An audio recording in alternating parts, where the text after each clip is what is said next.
Hey everybody, welcome back to Breakfast with Bob. My name is Bob Babbitt. We're in beautiful Nice, France.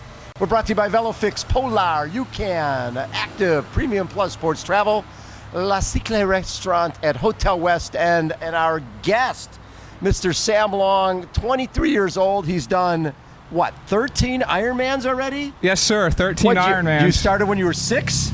No, 18, but then I stayed on the gas as soon as I was old enough and never stopped. So wait, before you got into this triathlon craziness, running, swimming, what was it?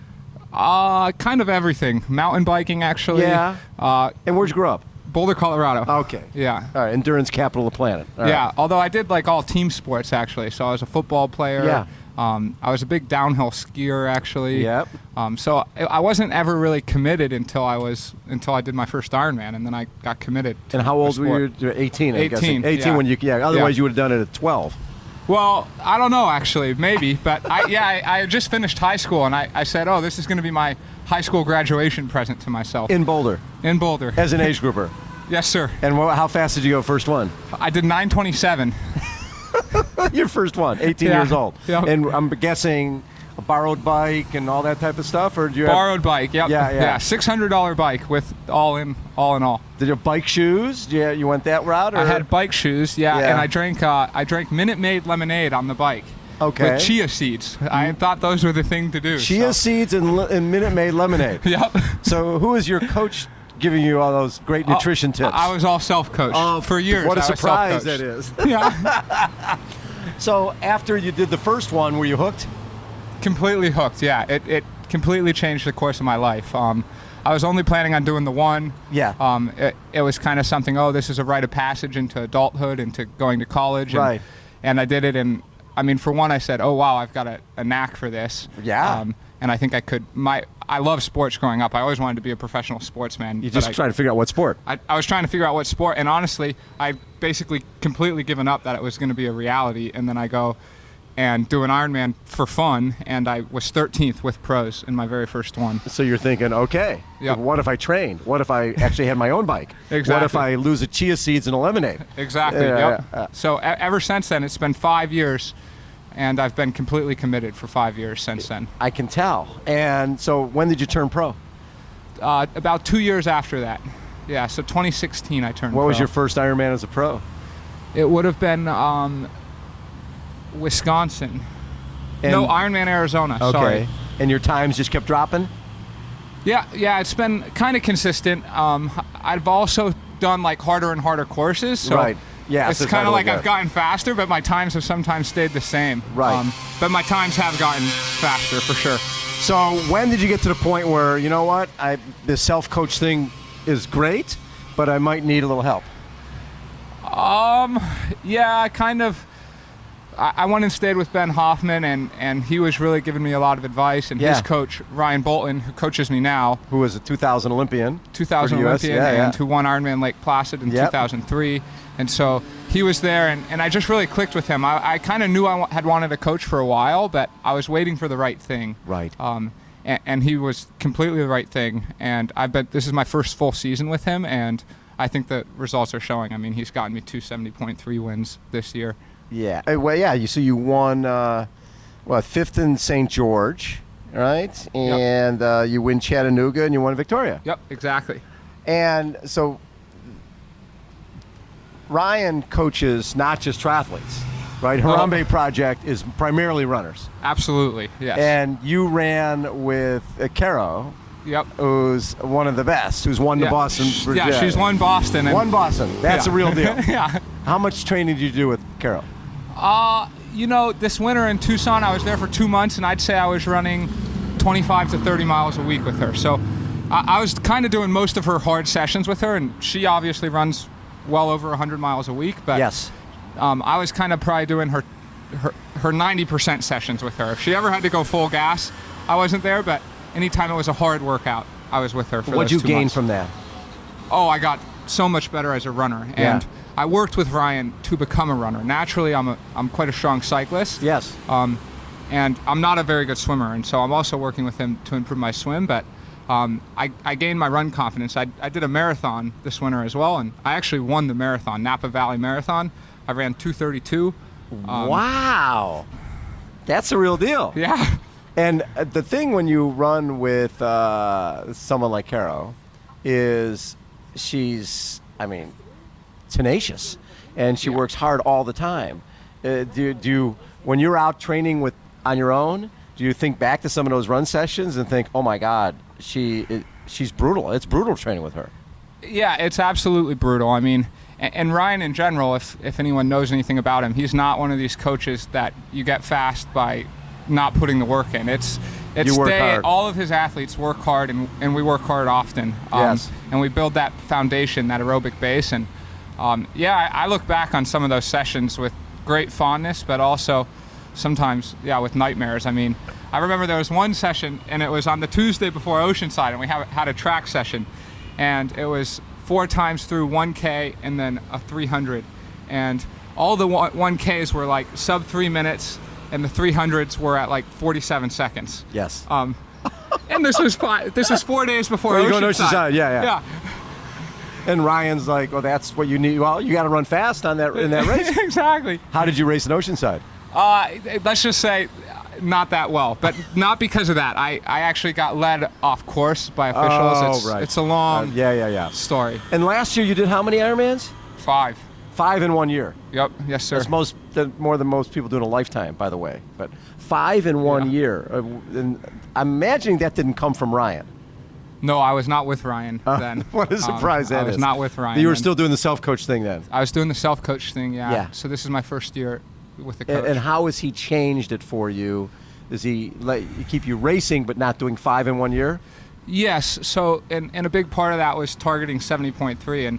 And before this year, I actually had kind of given up on 70.3. I thought I don't have the speed. Swim well enough. Yeah, I don't swim well enough. I don't really have the speed, which was partly because I was racing 5 Ironmans. Yeah. And so we kind of said, how about we put a lot of that racing focus into 70.3s, and then we target a few Ironmans. Right. And now I'm actually having a far better year at 70.3s, and now I'm like, whoa, where's my Ironman kind of gone? But it's just, I think part of having a coach is actually, in a way, it was easier to coach myself with Ironman because I just kind of would always listen to my body, and I'd know when to back off in the long days, while with a coach, like, it's hard for a coach to get that exactly right. And so he's gotten it right for 70.3, but we're still troubleshooting a bit for Ironman. But what's nice is you're here at the 70.3 World Championships. Yeah, right? Exactly. You're here at the World. Yeah, a dream come true. Yeah, and this course, you can make up a lot of time on this bike and on this run course. Yeah, I truly believe it. This bike course is something. Is it good for you? Yeah, I just rode it this morning, and coming down on the descent, my mouth was just agape, like, whoa, I didn't know they made them like this. I mean, completely different than anything I've ever done in North America. It's no cookie-cutter course. This is a totally unique course. It's totally legit. Yeah. And, I mean, and what are your goals for this weekend?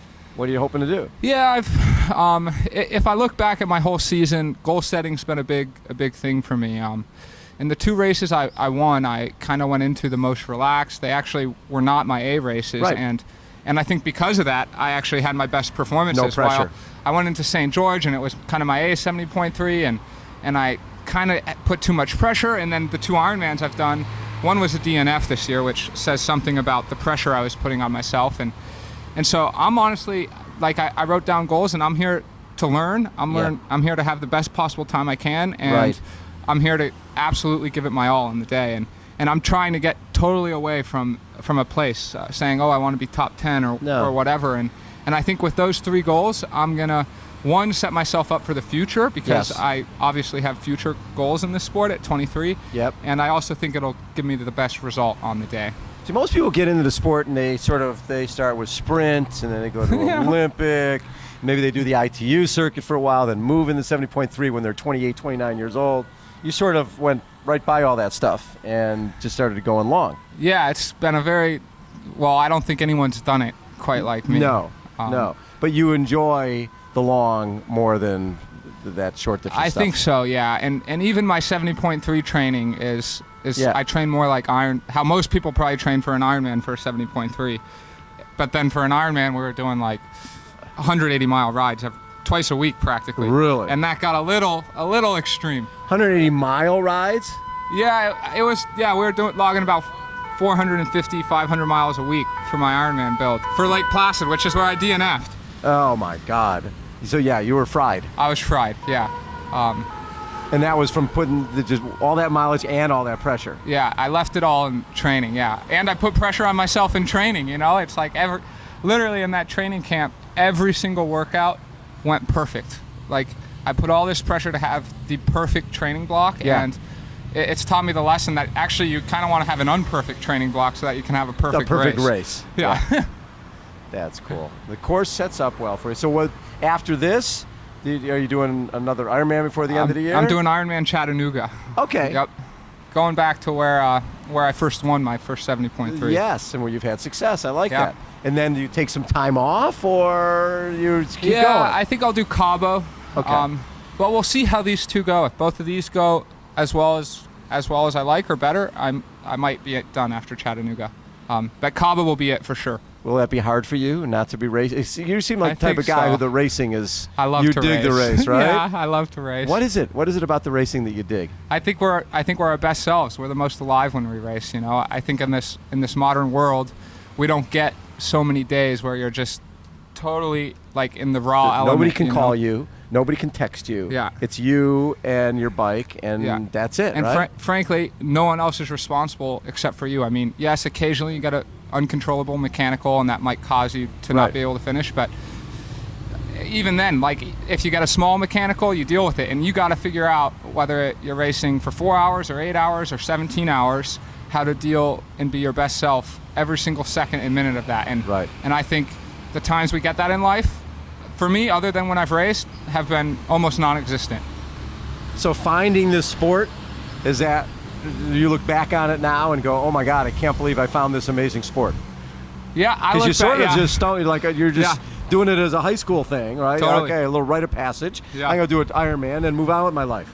Yeah, you know, sometimes, I mean, and I'm 100% grateful to be where I am, but I occasionally look back and I go, man, like I didn't know what I got myself into in that first Ironman, because now I'm so committed, and I can't, like, I mean, sorry to my girlfriend who's probably listening, but you know, every night when I fall asleep, it's like, what can I do to be better? And so in a way, it's a little bit of like a positive curse, you know, because I can't stop until I become the best, I don't think. I love it.